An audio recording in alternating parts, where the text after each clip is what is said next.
In this lecture, we will discuss the most important aspects of data analyses and writing up the results. Before you start with any data collection or analyses, you need to go back to the first section of your report to make sure you do what you promised the reader there.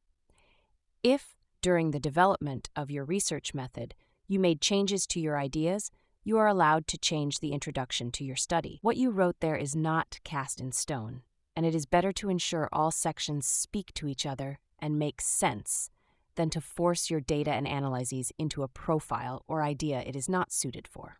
At the honors level, we require that you collect data and use descriptive statistics and correlation to find answers to your research problem.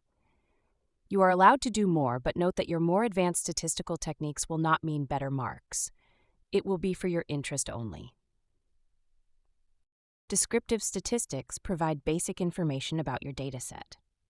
In the first column are all the variables being investigated. In the other columns are the different types of descriptive statistics. We will now look at each in more detail. The N is the number of observations.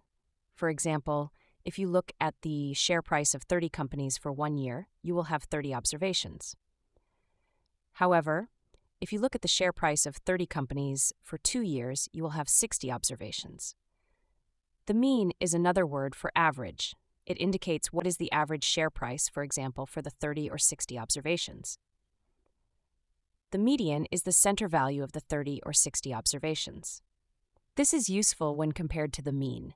If the mean and the median are very similar, there are no significant outliers in the dataset. An outlier is a value significantly different from the rest, affecting the average or mean value.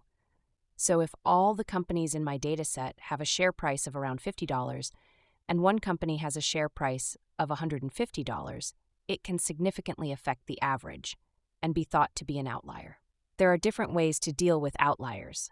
One is to replace the outlier with the average value for the dataset, excluding the outlier. The second is to omit the outlier if your database is large enough. The third method is called Windsorizing, where you adjust the top and bottom 5% of the dataset to the last closest value. Please consult your supervisor as to the best method for the dataset you are using. The mean and median are both measures of central tendency. The standard deviation shows how much the values in a dataset differ from the mean value. It is also called a measure of dispersion, indicating the extent to which values differ from each other. The minimum and maximum are also ways to find the presence of outliers. In a dataset, the values of a variable can be distributed in various ways. A perfect or normal distribution means that all the values in a dataset are equally distributed around the mean. Therefore, the mean and the median are the same. However, data rarely acts in this way, especially financial data. This is because there are so many factors playing a role in the values of a financial dataset. The skewness value in descriptive statistics indicates to which side of the mean there are more values. It relates to the asymmetry of a dataset and can be positively or negatively skewed.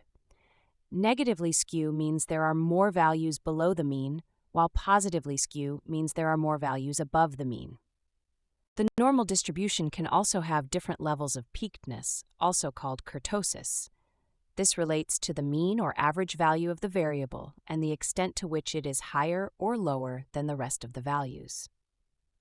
If the distribution is leptokurtic, it means that the mean is high and that there may be outliers affecting the mean.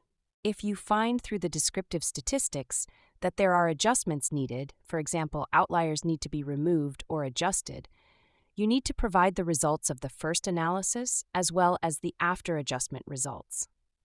In a research article, you will usually only see the final dataset results. However, in a research report, you can provide more detail about the analyses and how you get to the final results. However, make all the necessary adjustments before performing correlation analyses. The correlations need to be conducted on the final adjusted dataset. After conducting descriptive statistical analyses and making adjustments if necessary, you can perform correlation. Correlation simply shows the extent to which different variables are related to each other. Note that in academic research, correlation refers to a specific statistical technique and should not be used in the place of relationship or association. Also, Note that correlation does not indicate causation. This means that correlation cannot mean the values of one variable cause the values of another variable. For example, one may observe a close or high correlation between the wind chill factor and sales of Starbucks hot chocolate. We can say that there is a relationship between the temperature and sales of Starbucks hot chocolate, but we cannot from correlation conclude that the temperature causes sales of hot chocolate to happen.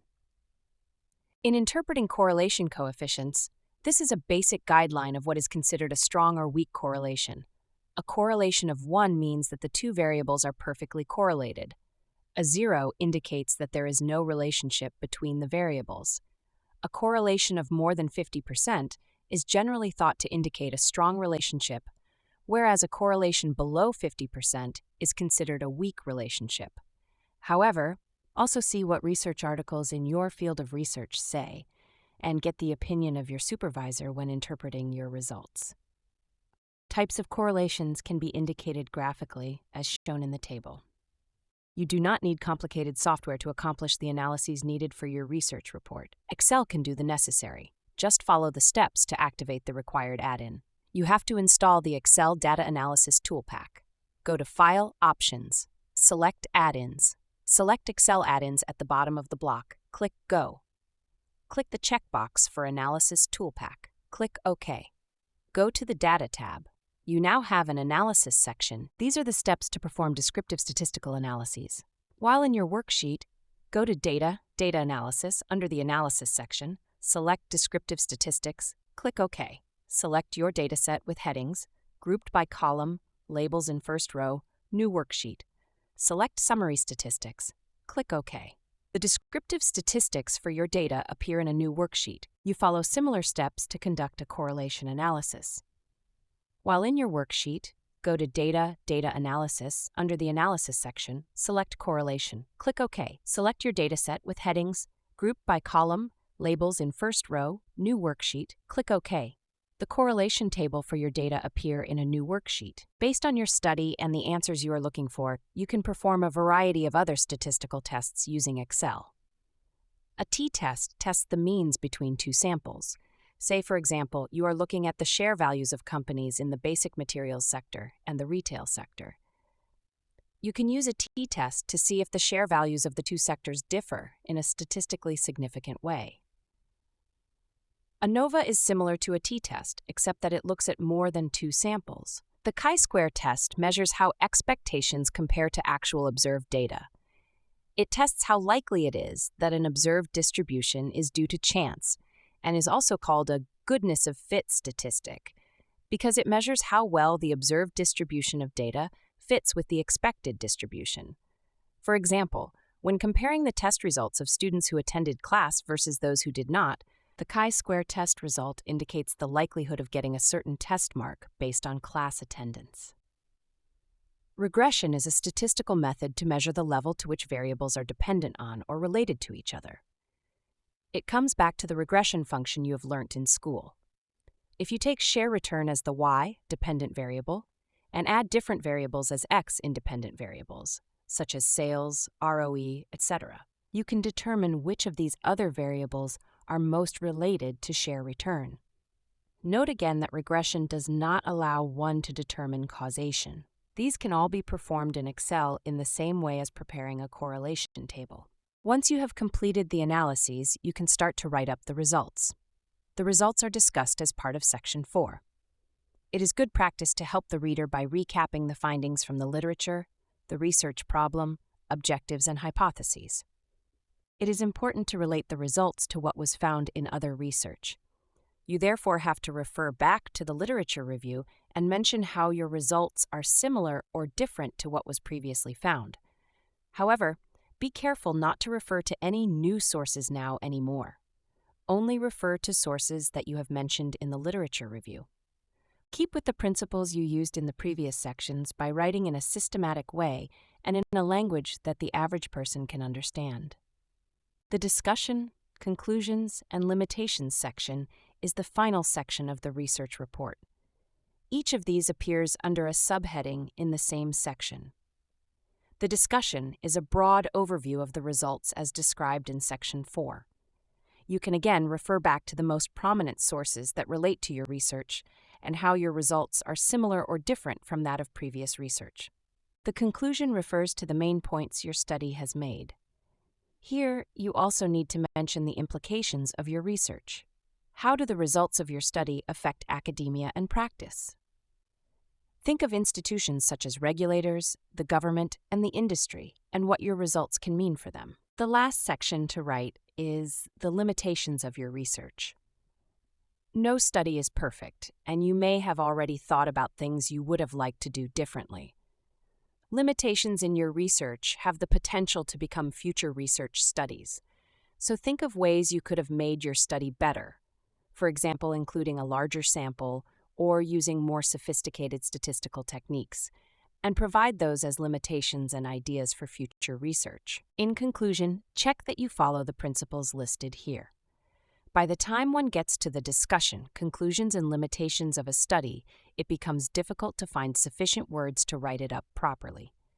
As a hint, note that external examiners often read the introduction first and then the discussion, conclusions, and limitations. If you read your work like this, therefore initially not reading the literature review, research method, and results, does your study make sense? Can one follow what you did and how you came to your conclusions? Provide enough detail in clear writing in the last section so that it speaks to the introduction and makes sense even if one does not read the literature review or research method section.